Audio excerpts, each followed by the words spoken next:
warahmatullahi wabarakatuh. Alhamdulillahirabbil alamin. Berjumpa kembali dengan saya pada mata kuliah Teknologi Bangunan 1. Pada modul yang keempat ini saya akan membawakan struktur bagian ketiga, ya, jadi sekaligus bagian terakhir dari materi struktur. Sini saya akan membahas mengenai konkrit dan steel, ya, atau beton dan baja. Jadi kita akan mengulas bagaimana sifat-sifat fisiknya, lalu detail elemen-elemen pada bangunan, dan beberapa studi kasus yang saya gunakan dalam pembahasan ini. Yuk kita mulai. Sebelum masuk ke materi inti, seperti biasa, di sini ada salah satu timeline, ya, dari strategi perkuliahan kita. Tidak terasa sudah masuk minggu ke-6 dan ke-7. Jadi materi ini berlaku dalam waktu 2 minggu. Nanti insya Allah setelah ini kita akan langsung ke ujian tengah semester di minggu ke-8. Oke, baik, masuk ke sifat-sifat fisik, ya. Pertama kita mulai dari konkrit terlebih dahulu. Jadi pengertiannya adalah material fisik atau material komposit campuran yang berbahan dasar koral atau agregat. Ini biasanya disebut dengan batu kali atau tensela, ya, gitu ya kalau di toko bangunan, yang dicampur dengan semen sebagai perekatnya. Jadi sifat-sifat fisiknya itu yang pertama mampu menahan gaya tekan, kemudian lebih mumpuni daripada masonry atau batu bata. Yang ketiga adalah mudah dikombinasikan dengan berbagai material, ya, jadi mudah dibentuk, mudah dicetak, lalu dapat dicetak ke berbagai bentuk yang rumit. Nah, ini sifat-sifat fisik yang berlaku pada beton atau konkrit. Yang kedua adalah steel atau baja atau besi, ya. Jadi material fabrikasi berbahan dasar metal atau logam komposit campuran yang menghasilkan baja, besi, seng, kemudian galvalum dan lain sebagainya. Jadi sifat-sifat fisiknya itu pertama mampu menahan gaya berat tekan dan tarik, lalu terbatas sebagai struktur lantai, kemudian penggunaan material yang minimal, jadi ini perlu digunakan secara efisien, ya, karena cukup mahal. Lalu elemen-elemen strukturnya itu kita bisa terapkan pada fondasi, kemudian dinding, atap, kolom, balok dan sebagainya. Jadi kalau sebagai rangka dia cukup baik, ya, jadi cukup menyeluruh. Tapi untuk slab system itu dia terbatas hanya sebagai lantai saja.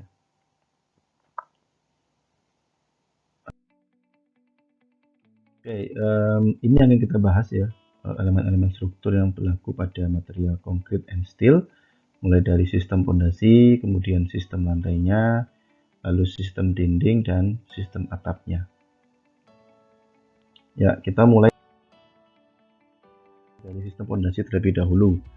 Ini adalah contoh reinforced concrete column dan steel column. Ada dua gambar di kiri dan di kanan. Ya, kita bisa lihat detail-detailnya, mulai dari konkrit, ya, atau reinforced concrete column ini. Kenapa dia disebut dengan reinforced? Ingat bahwa reinforced ini pengertiannya adalah perkuatan, maka dari itu ada tulangan-tulangan yang dihubungkan ke sistem fondasi, kemudian dicor sehingga menghasilkan bentuk elemen struktur yang seperti ini. Sedangkan yang steel column, ya, atau kolom baja, ini kombinasi, ya.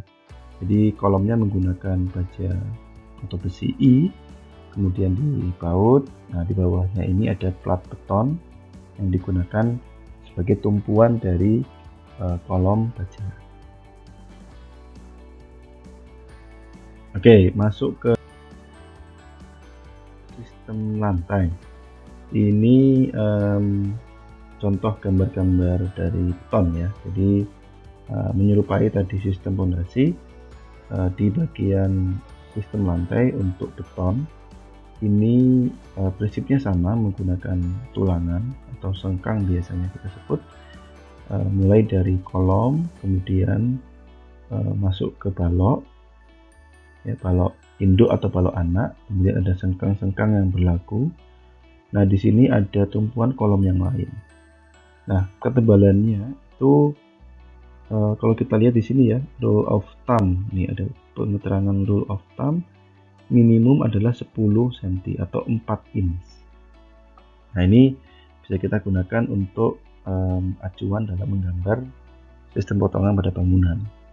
Nah, untuk sistem rangkanya sendiri ini menggunakan one way slab. Nah, seperti ini contohnya.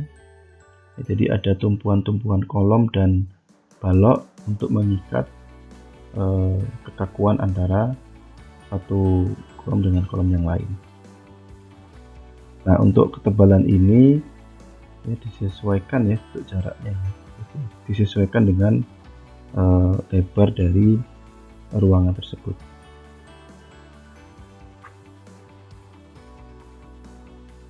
Oke, untuk baja atau besi ya, sistem lantai ini biasa digunakan dalam bentuk grid-grid seperti ini. Nah, ini nanti disatukan dengan join atau sendi yang berlaku pada grid-grid tersebut. Nah, kalau kita lihat informasi di bagian sebelah kanan, jadi steel framing ini sangat efisien ketika girder dan balok ya beam mensupport sesuai dengan grid yang ada. Ya, jadi jangan sampai kita membuat sebuah sistem lantai yang dari baja atau besi ini tanpa menggunakan grid ya, karena dia fokusnya adalah pada sistem ini gitu. Nah, ini adalah contoh jenis-jenisnya yang digunakan dalam sistem lantai. Ya, jadi ada S-shape seperti ini, ada W-shape, C-shape, dan structural tubing. Ya, ini biasanya rangka hulu ini. Nah, ini biasanya dipakai untuk rumah-rumah tiny house atau small house atau micro house biasanya, untuk memberikan efisiensi budget dan efisiensi struktur.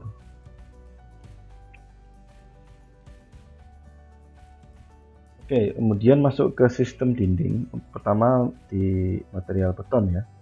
Jadi ini adalah contoh penggunaan packaging ya, untuk memberikan cetakan dinding. Jadi nanti dicor gitu ya oleh campuran semen, koral ya, sehingga nanti ketika kering ini akan dilepas packagingnya, sehingga dia akan membentuk sebuah dinding masif.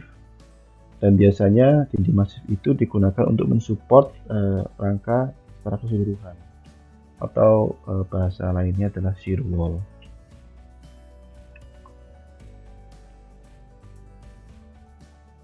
Kemudian untuk sistem dinding pada baja, nah ini kalau kita lihat gambar ini ya, kita fokus bagian sini. Nah, ini digunakan untuk sistem bracing. Nah, sistem bracing ini berupa rangka silang yang difungsikan untuk mengikat antara kolom di bagian ini dan plat lantainya. Itu saja.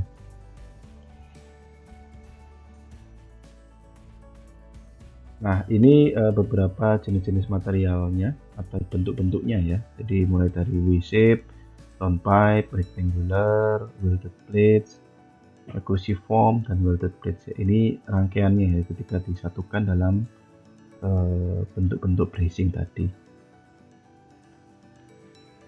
Kemudian masuk ke sistem rangka atap untuk beton terlebih dahulu. Jadi seperti yang disebutkan tadi, jadi dia mirip seperti plat lantai, cuman dia berada pada posisi bagian atas sendiri. Jadi sama seperti sistem dinding dan fondasi, dia menggunakan tulangan-tulangan untuk mensupport flat slabnya ini ya. Jadi kalau kita detailkan bentuknya seperti ini ya, garis-garis. Nah, untuk sistem rangka atap pada material baja itu menerus ya dari lantai 1 dan lantai 2 tadi menggunakan hal yang serupa, yaitu kombinasi grid tadi. Nah, kemudian ditumpuk dengan atap-atap yang berlaku. Nah, ini biasanya dipakai untuk pergudangan atau bangunan-bangunan yang berbentang lebar. Nah, ini kalau kita lihat di potongannya seperti ini ya. Jadi di welded, dilas gitu untuk memberikan kekuatan pada tumpuan-tumpuan sendi balok dan kolomnya.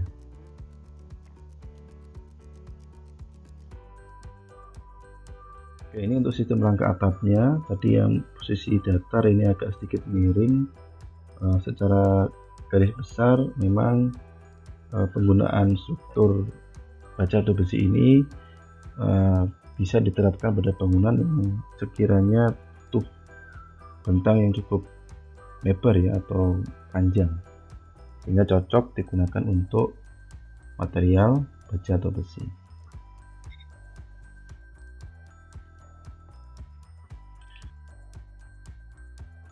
Oke, kita beralih ke studi kasus. Ya, ini adalah salah satu contoh studi kasus yang saya ambil dari Shaw Architect ya. Ini adalah bangunan micro library Taman Lansia, salah satu bangunan yang diperuntukkan untuk ruang orang tua ya. Jadi ini adalah prototyping untuk ruang rumah baca gitu ya, yang ditempatkan pada taman-taman di sekitar kota Bandung. Nah, secara garis besar bentuknya cukup simpel ya, seperti box gitu, box persegi panjang yang dibuat dalam bentuk konkret secara keseluruhan. Kita bisa lihat informasi di bawah ini ya. The form is a simple floating box made of concrete. Nah, kemudian yang kita notice lagi yang sangat menarik adalah pada bagian dindingnya atau fasadnya ya. Kalau kita lihat di sini ada plat besi gitu ya, atau plat baja, kemudian dilubangi untuk memberikan sirkulasi angin ke dalam bangunan ataupun juga pencahayaan ya tentunya. Nah, ini detail potongannya. Kalau di dalam bangunan kita bisa lihat seperti ini potongan, ini tampaknya.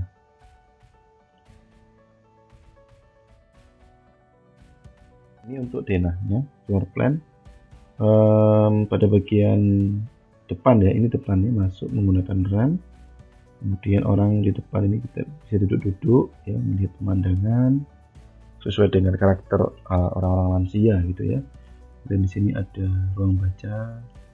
Nah, kita bisa lihat di sini nih, sistem strukturnya di bagian ujung-ujung dinding ini menggunakan konkrit. Nah, konkrit ini sebagai shear wall yang memberikan kekakuan dan kekuatan pada bangunan.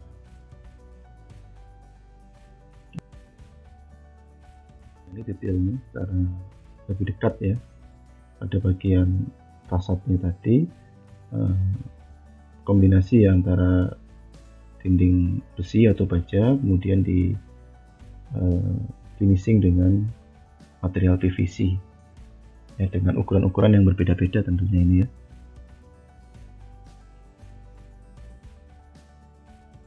Oke, sekian informasi yang bisa saya berikan dalam video kali ini, semoga bermanfaat. Terima kasih, saya akhiri. Wassalamualaikum warahmatullahi wabarakatuh.